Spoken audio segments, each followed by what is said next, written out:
Probably a couple hours of military strikes aren't going to fundamentally change this situation. Trump's team has staked out pretty maximalist positions in terms of what they want. The Iranians are doing the same thing. The two sides were far apart yesterday. A couple hours of strikes tonight is probably not going to change their calculus much unless Trump is prepared for a sustained military campaign, which it's quite clear he's not. I don't see the Iranians rushing to the table after tonight. The War Powers Resolution says 60 days unless Congress declares war. The president has to take troops out. The Trump administration has claimed the 60-day window doesn't apply because this operation ended when the ceasefire began. Is that accurate? That would not make any sense to me. I think that it's a legal fiction to say that the operation or that hostilities have ended because there was a ceasefire. First of all, there was a blockade throughout the entire ceasefire, and we have seen the United States use force against ships and third-party countries throughout that blockade.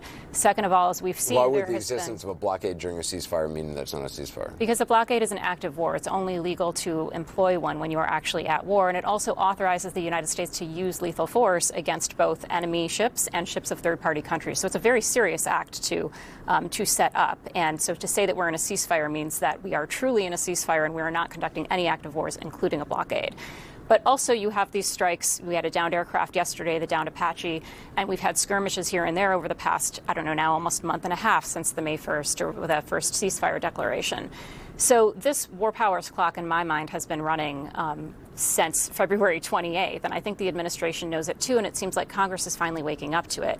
This whiplash that we're seeing, now we're bombing to get a peace deal, and I'll let the irony of that sink in for a second.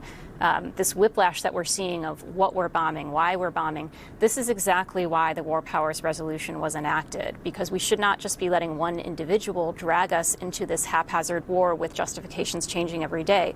This should be justified through the people, through their elected representatives, through Congress. That is the way the framers envisioned us entering war when they designed the Constitution and put the Declare War Power Clause within Article 1 of the legislator.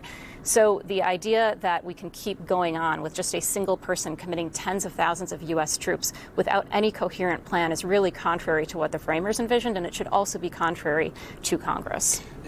Dana, I mean, if the strikes are an attempt, at least in part by the president, to show that the U.S. is in a strong position, which is true militarily, is that actually borne out by the fuller set of facts as they relate to the negotiations? Clearly, Iran has been able to slow walk these talks for some time. I mean, the president keeps saying this is on the cusp of happening. It has been months that he's been saying that. Well, I think there's a few different things going on here. First, yesterday, clearly U.S. forces in the Middle East are at risk. We had a U.S. military helicopter downed by an Iranian drone. So the naval blockade is putting our military forces at risk every single day, and the rest of the region is at risk. The Iranians, despite all of the claims of how much of their missile infrastructure has been set back, the drone infrastructure, the military industrial complex, clearly they can still get off a lot of ballistic missiles and drones. They sent over 20 of them toward Israel a couple of days ago, attacked U.S. military bases in Jordan, Kuwait, and Bahrain yesterday. So the military reality is that our forces aren't leaving anytime soon. They're quite at risk, as well as U.S. allies and partners across the Middle East. Margaret, probably some people listening to everything you just said might kind of say, well, look, this is war. So what if it's not in a contract, doesn't pertain to the legal niceties of the way something's supposed to be done. Why does that matter? Because we live in a rules-based order, and we decided this. The United States has actually been a leader in many of the international agreements that we have disregarded under Secretary Hegseth and President Trump's leadership here. So it really does matter. And by the way, there's a human aspect to this, too.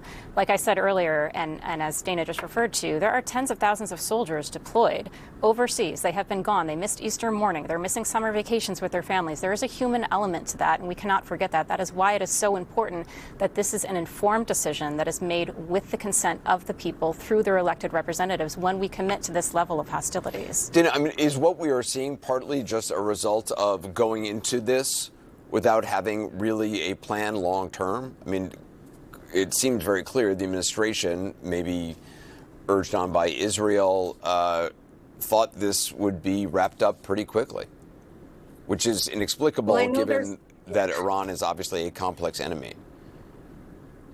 Well, first, saying that Israel dragged the United States into this, I think really lets President Trump off the hook. He's clearly the decider here, and his explanations have varied over the course of this entire thing. In January, it was to protect the Iranian people from the regime. Then it was to change the regime. Then it was to eliminate the nuclear program. Then it was to eliminate the ballistic missile program. And those objectives have changed over time.